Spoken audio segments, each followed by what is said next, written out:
The Lord of the Rings Return to Moria, a game that released almost a year ago now, was based on the 4th Age of Middle-earth, where you play as a dwarf trying to reclaim Moria, your homeland. I really like this game and I've only played it on PS5, but I haven't seen critics like it too much, and now coming up on its 1-year anniversary, I thought I'd make a video about it. You start this story as a dwarf, mining through the west gate trying to get into Moria, when there's an explosion and you are collapsed down and you're the only survivor. Then for the next part of the game, you progress through Westgate, the Elven Quarters, which is actually really cool. You find the Forge of Narvi, and then you reach the mines of Moria. As you progress, you'll find some lowering mine parts, where you go into the lower deeps, the lowest part of Moria. It's part of the story. As you're doing this, you find fragments of Durin's axe, which will become very important in the fight against the shadow that's taken over Moria. And then, once you've progressed, you find the Tomb of the Kings, you find more forges, you fight the Watcher in the water, you find the Forge of Belagost in the lower deeps, I believe. And as you progress, you get to Dwarodelf, you see tons of cool Structured cities, you fight trolls, the orcs, they get progressively stronger as you play. And then finally, you're at Barizinbar, I can't really pronounce it, sorry for that. And that's where you fight the main dragon you've seen all this time. You kill the dragon, which is a really epic fight. You fight tons of fellow beasts, you have to mine tons of mithril to make the armor and the spear that you need to kill the dragon. Once you've done that, you rebuild the Bridge of Khazad-dûm, and then you escape. Overall, this game's story is very solid. It's not like peak storytelling. Like I say, Skyrim's got a pretty good story, but it is also pretty good. And if you're waiting to play a Middle-earth game, don't get Gollum, get this. Now, as I briefly mentioned a second ago, there are levels in this game system of the mine. You have Westgate, which is where my base currently is. It's a pretty cool area. It's quite dwarfish to me. I quite like it. It does also contain the Forge of Narvi and the Elven Quarters, so that's pretty cool. Then next up you have the lower deeps, which kind of has luminous plants in, which I did find cool, but it doesn't really fit the dwarfy art style. I think it would have been quite cool to have a really dark and like dangerous kind of area. But you do fight the Watcher in the water there, which is really cool.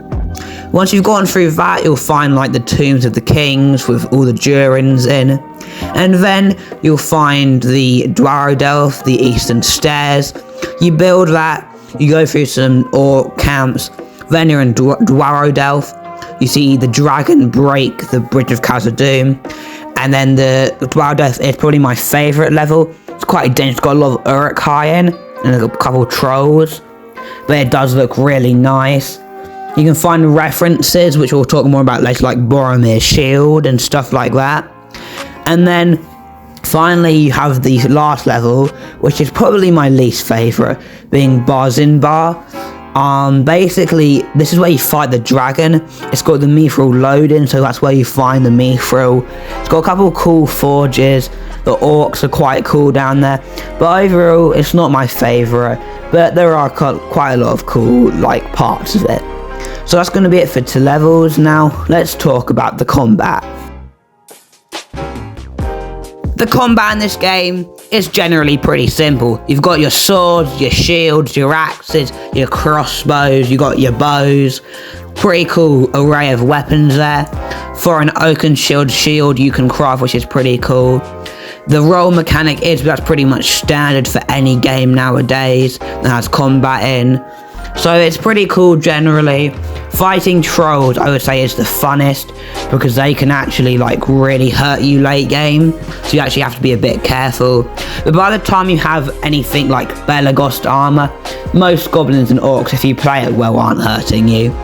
You can also enchant your weapons, which is pretty cool. I have a Khazad mace that has lightning enchant, which is pretty cool. So overall, the combat in this game is pretty good. Nothing super notable, but if you like combat, you're not going to be super disappointed. Now on our list we have mining and building. The mining in this game is pretty simple but also pretty good. You have to find ore veins of iron and coal and mithril and things like that. Then you can place it in your furnace afterwards and smelt it down. To gather resources you can just mine certain walls, like compact dirt gives you stone. There are like 4 levels.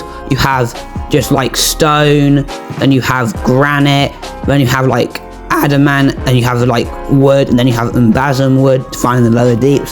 So there is quite a nice variation of like building mechanics and materials and stuff. You can build special walls with windows in, doors, ladders, a lot of cool stuff. I do really like this game's building mechanics, except sometimes if you want to line stone floors up and stuff, it can be like really difficult to do. Which is why in my base there's just holes in the floor because the stone has broken. It's actually really annoying to do. But apart from that, I would actually say this game has some pretty solid building mechanics and mining. For being a dwarfish game, it's pretty good. I do like it. The character customization, which is not really related, but if you get a big strong dwarf and character customization, when you mine it just feels a bit cooler. Now overall this game is pretty solid for the mining and building. It's not as good as games such as Minecraft, I'd say. You know, it does have its cool features, and it's a bit more accurate because you can't mine everything.